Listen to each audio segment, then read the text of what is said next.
Outro sistema que se propõe a intensificar o treinamento é o conhecido como GVT.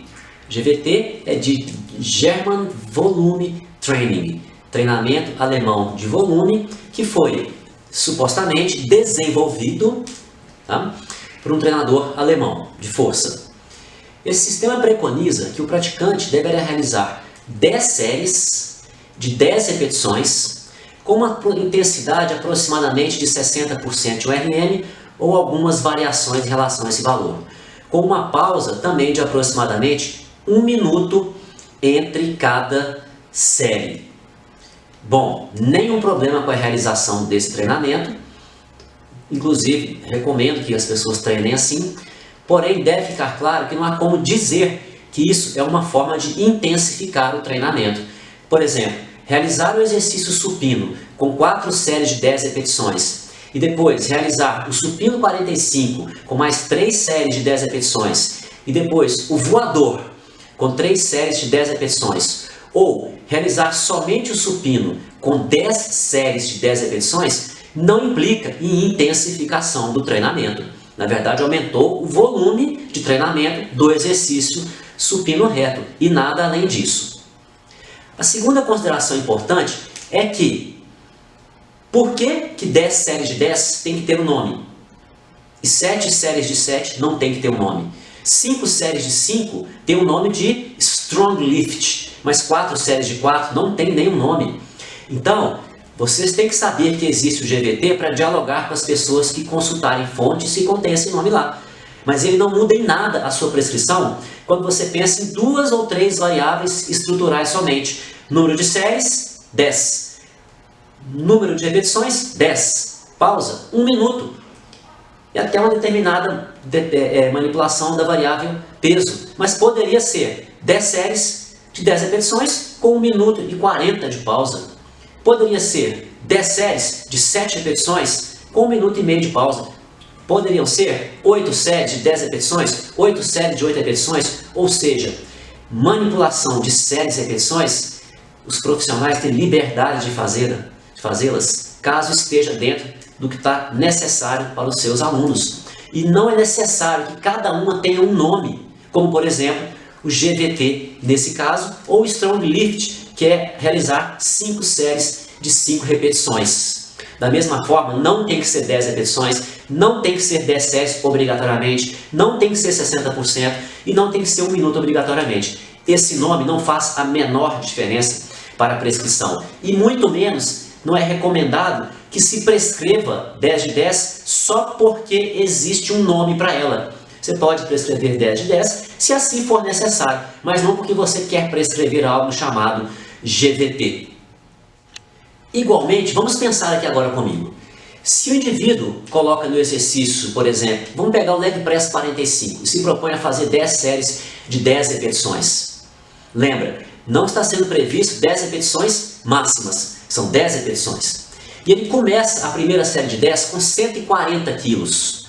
Descansa 1 minuto, faz a segunda série com 140 quilos. Você tem que certificar que ele vai conseguir chegar à 10ª série com 140 quilos. Primeiro, tem que garantir isso. Segundo, pensa bem, se ele conseguiu fazer a 7ª, 8ª, 9ª e até 10ª série de 10 repetições com 140 quilos, provavelmente a primeira, a segunda, a terceira série ficaram muito fáceis. Ficaram até talvez bem subdimensionadas para esse praticante, o que nos leva a pensar de maneira um pouco mais crítica essas 10 séries realizadas dessa maneira como é prevista no GVT, o que no meu entendimento, espero que vocês entendam isso também, mostra que nós não devemos seguir dessa forma somente porque tem o nome de GVT, mas sim raciocinar criticamente, de maneira analítica, em função da necessidade do seu praticante, se é realmente viável e é objetivo treinar dessa maneira, ou manipular de várias outras formas que vocês conhecem e vão desenvolver. E, finalizando, não tem que ficar dando um nome específico para cada manipulação dessas duas variáveis, séries e repetições. Importante ficar claro também que conforme essas manipulações, você vai ter diferentes respostas de desempenho do praticante, por exemplo, força máxima, resistência de força, né, força explosiva, se for o caso para você aí, ou então de respostas neurofisiológicas, né, ou de respostas metabólicas, conforme a configuração dessas variáveis estruturais. Isso é importante ficar entendido pelo professor, que respostas de desempenho e respostas de adaptações orgânicas ele quer promover com essa manipulação, seja 4 séries de 4, 5 séries de 5, 8 séries de 8, 10 séries de 10, ou seja, 10 séries de 10 com 1 minuto de pausa, 1 minuto e meio de pausa, 2 minutos de pausa, seja 10 séries de 10 com a duração da repetição livre, ou 2 segundos, ou 4 segundos, ou 6 segundos. O que importa é entender a manipulação das variáveis estruturais. Outro sistema que vem sendo considerado como intensificação do treinamento é o conhecido como pré-exaustão. A pré-exaustão implica em realizar uma série de um exercício monoarticular e sem pausa realizar na sequência uma série de um exercício multiarticular. E só assim seria dada a pausa entre as séries, podendo repetir isso por séries múltiplas. Exemplificando, ao invés de realizar, por exemplo, 3 séries de 10 repetições no exercício voador com 50 kg de peso e 1 minuto de pausa entre as séries, e depois realizar 3 séries do exercício supino reto com barra com 10 repetições, 70 kg de peso e 1 minuto de pausa entre as séries, na pré-exaustão o praticante realizará uma série do exercício voador com um peso menor, por exemplo, 25 kg, com 10 repetições, e sem nenhuma pausa, realiza na sequência uma série do exercício supino com 10 repetições. E só após isso, ele vai permitir a pausa de 1 minuto, repetindo isso por várias séries. Agora, vejam bem, se eu realizar a pré-exaustão ou não realizar a pré-exaustão, com certeza, não realizar a pré-exaustão, eu vou conseguir realizar o exercício supino com uma intensidade maior do que se eu realizar a pré-exaustão. Por quê? Porque com a pré-exaustão eu vou realizar uma série do supino imediatamente após fazer a série do voador, o que vai resultar na redução do peso, obviamente da intensidade, do exercício supino. Dessa forma, a pré-exaustão não consegue resultar no aumento da intensidade do exercício, porque o peso ele será diminuído no exercício supino que está sendo realizado. Nesse caso, podemos dizer, por exemplo, que está sendo aumentada a densidade do treinamento. Por quê? Porque a pausa continuará sendo de 1 minuto após o estímulo, e o estímulo é a série. Só que a série no treinamento sem a pré-exaustão será o tempo gasto para fazer 10 repetições. E agora, o tempo gasto será para fazer 20 repetições. Então, um maior número de repetições vai resultar no maior duração do estímulo. E, obviamente, se a pausa é a mesma, eu terei então a maior densidade. Mais uma vez, mostrando que o treinamento vai ficar mais difícil, mas não vai ficar mais intenso, como vocês poderão escutar com bastante frequência. Bom, mas como é que vem sendo orientado você construir uma pré-exaustão?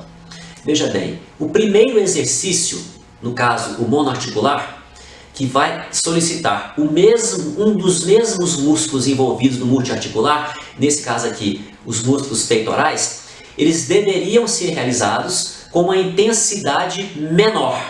Ou seja, eles não vão ter a mesma demanda de intensidade que teriam se fossem realizados sem a pré-exaustão. Então, voador sem a pré-exaustão seria com 50 kg, vamos colocar que na pré-exaustão seria com 25 kg. Esse valor de peso, ele é determinado por quem está prescrevendo. Obviamente, se eu colocar um valor menor de peso ou colocar um maior peso, isso vai impactar no desempenho no segundo exercício multiarticular. Nesse caso, o supino reto com barra. Da mesma forma, o número de repetições na pré-exaustão.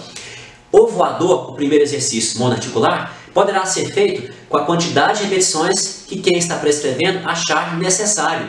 Lembrando de novo que conforme o volume de repetições, vai impactar diferentemente no desempenho do exercício supino.